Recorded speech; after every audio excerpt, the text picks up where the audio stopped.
All right, today we're going to talk about lesson 7.2 on multiplying and dividing radical expressions.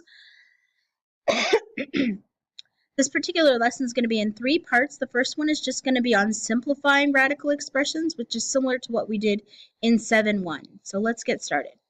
So simplifying radical expressions just means taking everything out from underneath the radical that you can.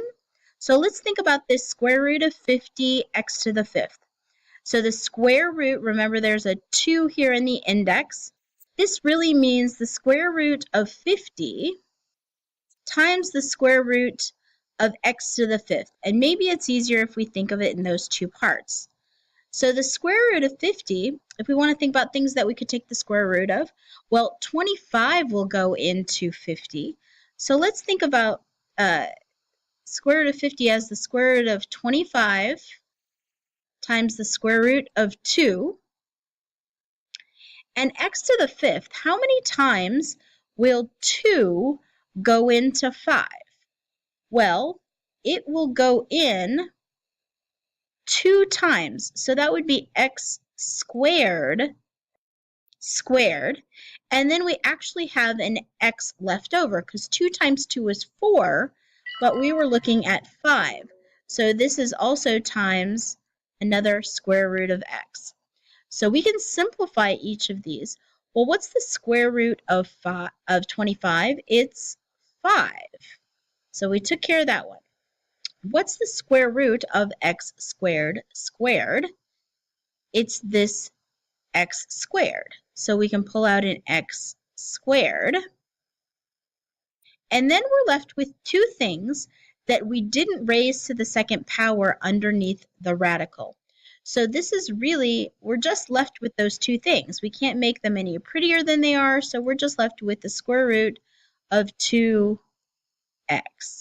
And this is what's simplifying it. So we've pulled out everything we could out of the radical, and we've put it on the outside.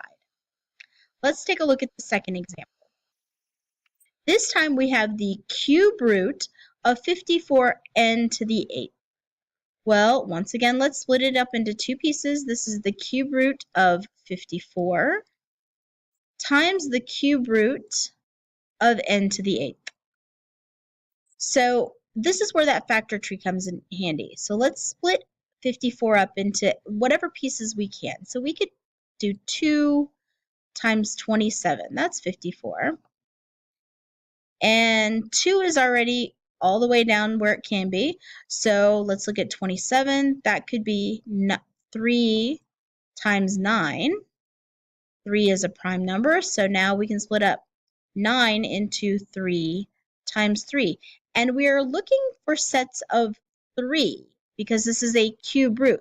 So we have 1, 2, 3 3s.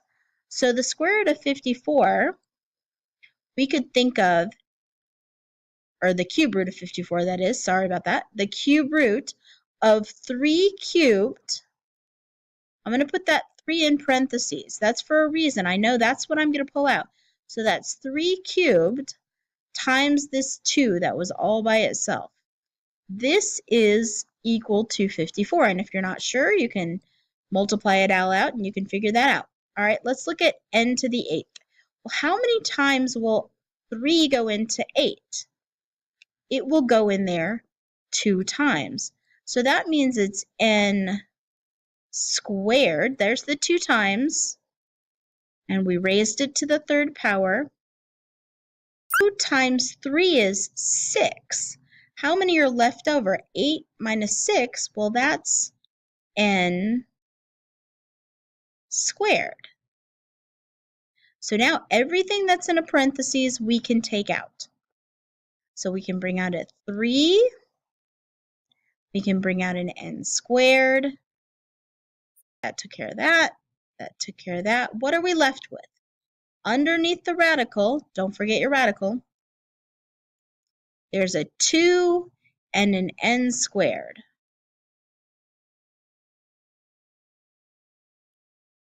So we simplified 54n to the 8th, the cube root of that, down to this expression right here. So I want you to work on quick check number 1. Just simplify these 2 expressions. Keep in mind, this is squared, this is cubed. Let's move on to video number 2 for 7-2 on multiplying and dividing radical expressions. This time we're going to look at multiplying and dividing.